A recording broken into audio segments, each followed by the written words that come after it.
நடிகர் விஜய் அண்ணாவுடைய மிகப்பெரிய ஃபேன். எனக்கு விஜய் அண்ணா ரொம்ப பிடிக்கும். என் பையனுக்கு கூட நான் லியோ அப்படின்னு தான் பேர் வச்சிருக்கேன். அவர் மூவி ஒன்று இறங்குச்சு தெரியுமா, லியோ மூவி. அதை பார்த்துதான் நான் லியோன்னு பேர் வச்சிருந்தேன்.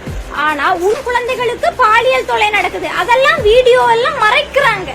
அதாவது அந்த வீடியோ வைரல் ஆகாம மறைச்சு ஏதாவது டெலீட் பண்ண வைக்கிறாங்க, ஏதாவது ஒண்ணு பண்றாங்க. ஆனா திமுக ஆட்சியில கூட இந்த மாதிரி மாஃபியா இல்லங்க. திமுக ஆட்சியில கூட சத்தியமா இப்படி இல்ல.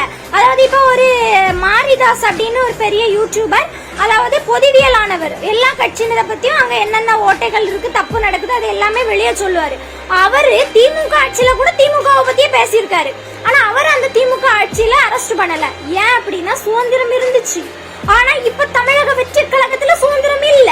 ஏன்னா மாரிதாஸ் அவர்கள் தமிழக வெற்றி கழகத்தை பத்தி ஒரு உண்மையான கருத்தை வெளியே கொண்டு வர்றாரு. உடனே அதை என்ன பண்றாங்க, அவர் மேல கேஸ போட்டு அரெஸ்ட் பண்றாங்க.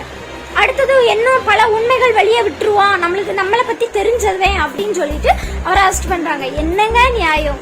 மக்கள் எல்லாம் சும்மா இருக்கிறாங்கன்னு நினைச்சிருக்காங்க. எனக்கு ஒண்ணுமே புரியல.